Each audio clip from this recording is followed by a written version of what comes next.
This is TPL Local Edmonton. Are you a country music fan? You've come to the right place. Today, we are talking with Joel Stewart about what's happening live in country music across the country. Joel, thanks, man. I appreciate this. Always a pleasure, and always a pleasure to talk about country music and all those sorts of things. It is summer, which means it's festival season, Mike. Yes, indeed. Yes, indeed. We take advantage of this as Canadians, I think. It's the one time of the year where you really get to do your music. Well, you know, and it is a lot of the festivals, especially in Western Canada, are part of the calendar of the people who attend the festivals. Right. You know, when I was at CMT, we used to cover the Craven Country Jamboree every year. And it didn't matter if there was a rider game on, people would still come to the festival. It's now called Country Thunder, and it's a beautiful setting. But the people who go there, that is what they plan for all year. And it's a shame they don't remember anything after Friday night. I think that there's a good reason for that, and I think it's a part of the fun as well. Yes. Who are we going to see this summer that might be some of the highlights? I think on some of the, on the Country Thunder routing, which is, there's a Country Thunder in Winnipeg, there's a Country Thunder in Saskatchewan, there's a Country Thunder in Calgary.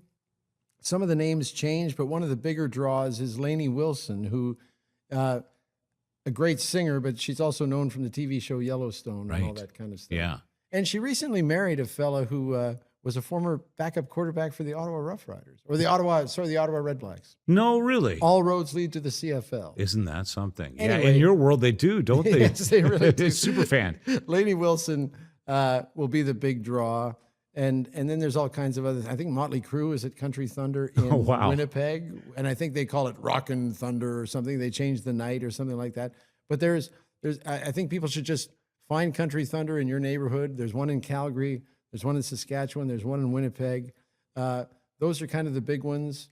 July 1st is usually the Dauphin Fest in Manitoba as well, which is usually an all-Canadian lineup. Well, sometimes it's all-Canadian. Canada Day is all-Canadian usually.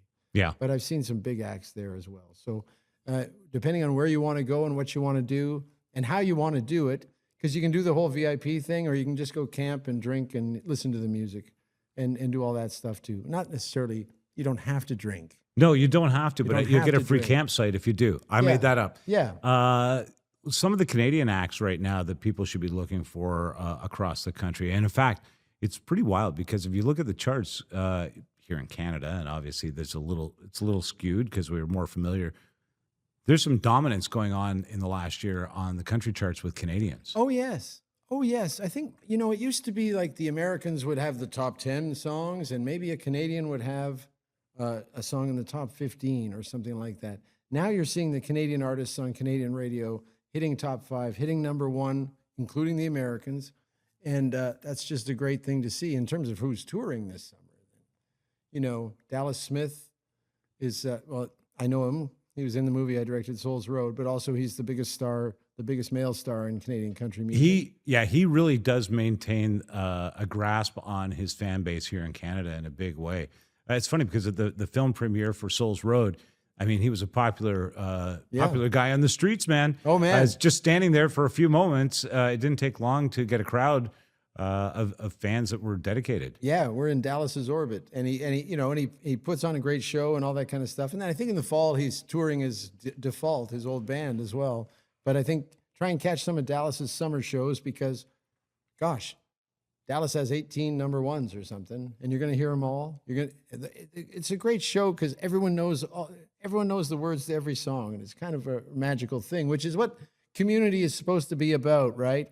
It's the thing we didn't have during the pandemic. We didn't have that ability to share our love of something with a total stranger. You know, and I think people are just now, maybe I'm wrong about this, and maybe you're finding this in your own life, people are now just getting back to being out and taking live, so many years post-COVID, but still people are adapting to the idea, okay, we're going to go out and be around a lot of people. Promise you, if you go to one of these festivals, it will be the highlight of your summer. Yes. There's no two ways. Yeah. That's why they plan it every year. That's what are we doing again next year? We're doing the exact same thing with the exact same people. And man, that is not stale. That is not lame. It's awesome, actually. One of the other venues that you and I kind of touched on when we were chatting before this is Stampede, which has an amazing lineup of acts every year. You know, the Nashville North tent that they have every year, which is usually 1 or 2 bands every night, and you got to get there a little early and you got to get in there. But every different night of the week, they will have a superstar from our country, usually Canadian, some baby American acts too, but you will know the songs from the radio. You will enjoy that environment. And that is the heart of cowboy country, of course, as everyone knows. And I know you say, Toronto guy talking about his heart. I lived there for 15 years. It's okay, Joel. No, we believe you. You're legit. CMT and all that. Contains comments which may be triggering. But it is the Stampede, and country music is the soundtrack of the Stampede, and they do an incredible job of programming that, and they spend a lot of money programming. They are a good gig to get. Take a look. I would recommend this. Take a look for our country music lineup, which will be posted in a video in the next couple of days. And we'll give you sort of the lineup of what's happening on the West Coast. And you might want to do a little bit of travel and catch some of these festivals and some of these artists. So we'll make them available for you. Joel Stewart, thank you so much. Hey, my great pleasure. Thanks for having me. Looking for reliable and convenient personal safety products? Less Lethal has you covered. As Canada's only authorized Byrna distributor, we provide a range of products for recreation, protection, and security. Explore our Byrna launcher lineup, including the LE, SD, TCR, and Mission 4, designed for different levels of performance and protection needs. We also offer the Banshee personal safety alarm, designed to protect children, women, and vulnerable individuals. Because your safety is our top priority. Shop now at lesslethal.ca.